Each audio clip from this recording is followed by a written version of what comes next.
Alright, so we're going to be taking a look at the interior angles of polygons. The interior angles are just the angles inside the shape, and we're going to be mostly looking at what they add up to. So for a triangle, they would add up to 180 degrees. Doesn't matter what the triangle is, doesn't matter if it's a bit like this one or if it's super flat, doesn't matter, they'll always add up to 180.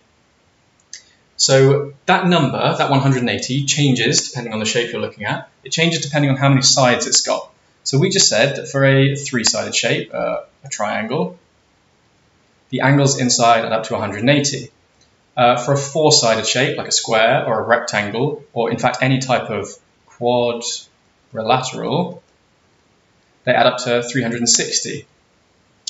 And then if we go any higher than that, chances are you don't know off the top of your head what the angles inside add up to. But we can work it out because there is a pattern. Every time we add a side to our shape, we add 180 to what the angles inside add up to, which means I can work out what the angles inside a pentagon, a five-sided shape, we can work out what they add up to by just adding 180 to 360, which is 540. For a hexagon, a six-sided shape, we just add another 180 to get 720, and then add another 180, add another 180 for a octagon for 8 sides, and a heptagon for 7 sides. We just keep adding 180 each time, and that tells us what the angle inside adds up to. Now, there's a couple different ways we might want to use this.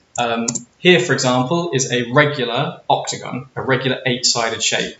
The word regular means that all the sides are the same length and all the angles are the same size. And if we know that the angles inside a octagon add up to 1080, that's what they all add up to together. And if it's regular, then all the angles are the same. But that means I can work out how big each one of these is by taking what they all add up to and splitting it evenly between all those corners by dividing it by 8. And if I take a calculator and do 1080 divided by 8, I get 135, which is the size of each angle inside a regular octagon. So that's one way that we could want to use this information. Or alternatively, you might get a question like this, where we have to find the missing angle. Now this is an irregular shape, all the sides and angles are different lengths, but it's still a, 1, 2, 3, 4, 5. There are 5 sides, so it's still a pentagon. And that means that the angles inside it are still going to add up to 540. So what we're going to do is add up the angles we've got and then see what's missing to make 540. So we're going to do 89 plus 250 plus 92 plus 51. Right, let's just do that on the calculator. 89 plus 250 plus 92 plus 51. That makes 482. And I want to know what's missing, what's left, so that it makes 540 altogether. So we'll do 540, take away 482, which is 58. And that tells me that this missing angle must be 58 degrees, because then the angles inside the pentagon would add up to 540, which we know they have to do. So there are just 2 ways that you might want to use the interior angles. There's a couple of examples here, a couple of questions that if you would like, you can pause the video and have a go at. Or if you prefer, you can just leave the video playing as I talk through the answers. So pause here if you want to have a go. Okay, so this first question, the missing angle. This shape has 1, 2, 3, 4, 5, 6 sides. So we're looking at a hexagon. And we can see that the angles inside a hexagon add up to 720.